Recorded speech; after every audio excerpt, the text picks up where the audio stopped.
एका साध्या कुटुंबात जन्मलेला मनोहर भोसले पुढे मनोहर मामा म्हणून ओळखला जाईल आणि त्याच्या नावाभोवती श्रद्धा, भीती आणि गुन्ह्यांची सावली निर्माण होईल असं कुणालाही वाटलं नव्हतं. इंदापूर तालुक्यातील लारसुणे गावातला हा तरुण शिक्षणात अपयशी ठरला. डीएडच्या परीक्षेत नापास झाल्यानंतर शिक्षक होण्याचे स्वप्न त्याचं विरून गेलेलं. आणि आता काय करायचं काय नाही या विचारात असलेला मनोहर याने सुके बोंबील विकण्याचा धंदा सुरू केलेला.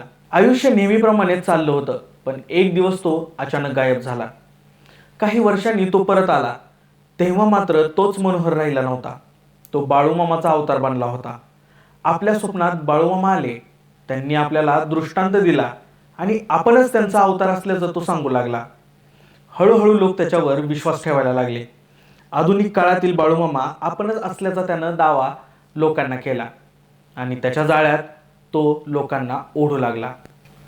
दुनिया झुकती है लेकिन झुकाने वाला चाहिए हे मात्र मनोहरनं हेरलं होतं. म्हणूनच कधी काळी बोंबील विकणारा हा मण्या आता मनोहर मामा होता. त्याच्याकडे आपल्या आयुष्यातील कष्ट दुःख दूर करण्यासाठी लोकांची रीग लागू लागली आणि मग त्याच्यावर लोकांची भक्ती देखील दिसू लागली. मग त्याने ह्याच भोळ्या भक्तीचा फायदा घेतला आणि जे सगळे लोक फंडा वापरतात तोच वापरण्यास सुरुवात केली.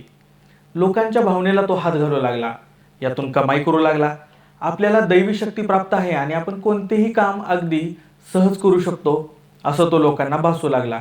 याच दरम्यान अगदी कॅन्सर सारखा देखील रोग आपण बरा करू शकतो असं मन्या सगळ्यांना सांगत होता. आणि या मायाजालाची व्याप्ती वाढवण्यासाठी मग त्याने करमाळा तालुक्यातील उंदरगाव येथे त्याने एक मठ उभारला. अमावस्या आणि पौर्णिमेला तिथे गर्दी उसळू लागली. लोकांच्या अडचणी, आजार, अपयश यावर त्याने उपाय देण्याचं आश्वासन देत होता. आश्वासन देत होता. लोकांचा विश्वास जिंकत गेला. काळी जादू, अघोरी विद्या, दैवी शक्ती अशा शब्दांनी तो लोकांच्या मनात भीती आणि आशा दोन्ही निर्माण करत होता. व्यवसायात यश, आजारातून मुक्ती आणि वैयक्तिक संकटावर उपाय, प्रत्येक समस्येसाठी त्याच्याकडे उत्तर असा दावा सगळा त्याच्या असल्यामुळे भोळ्या भक्तीचा त्याने पुरेपूर फायदा घेतलेला होता. हळूहळू त्याच्या भोवती भक्तांचा गोतावळा तयार झाला. काही राजकीय नेते आणि प्रभावशाली लोकांसोबतचे त्याचे फोटोही व्हायरल झाले. मग याच आडून सुरू होती फसवणुकीची आणि शोषणाची काळी कहाणी. 2021 साली एका महिलेने त्याच्यावर गंभीर आरोप केले होते. अभिनय क्षेत्रात काम मिळवून देण्याचं आमिष दाखवत त्याने तिच्यावर जबरदस्तीने शारीरिक संबंध ठेवले आणि आर्थिक फसवणूक देखील केली अशी तक्रार नोंद झाली. आणि त्याच काळात बारामतीमध्ये एका कर्करोगी रुग्णाला पूजा आणि औषधांनी बरं करतो असं सांगून लाखो रुपये उकळल्याचं प्रकरण समोर आलेलं. महाराष्ट्र अंधश्रद्धा निर्मूलन कायद्याअंतर्गत गुन्हे नोंद देखील झाले. दौंडमध्येही मणक्याचा आजार बरा करतो म्हणून एका व्यक्तीकडून पैसे उकळल्याचा आरोप त्याच्यावर आहे. या सर्व प्रकरणामध्ये त्याला अटक होऊनही काही काळानंतर तो जामिनावर बाहेर आला. पण त्याच्या फसवणुकीचा धंदा याच दरम्यान उंदरगावमधील त्याचा मठ बेकायदेशीर असल्याचं देखील समोर आलेलं आणि ग्रामस्थांच्या तक्रारीनंतर तो बंद पडला. मात्र मनोहर म्हणजे हा मन्या थांबला नाही, कारण तो यापैकी नव्हता. त्याने आपला कारभार पुण्याकडे हलवला. तिथूनच पुन्हा लोकांना जाळ्यात ओढण्यास सुरुवात केली. त्याची कार्यपद्धती ठरलेली होती. आर्थिक अडचण असलेल्या लोकांपर्यंत मध्यस्थींद्वारे पोहोचायचा आणि काळ्या जादूने हे आपण सगळं बदलून टाकू असा विश्वास देखील द्यायचा. अशाच एका प्रकरणात मन्याने एका तरुण रिअल इस्टेट व्यावसायिकाला लक्ष करण्याचं ठरवलं. कुर्डवाडीतील एका हॉटेलमध्ये त्याच्याशी ओळख करून देण्यात आली.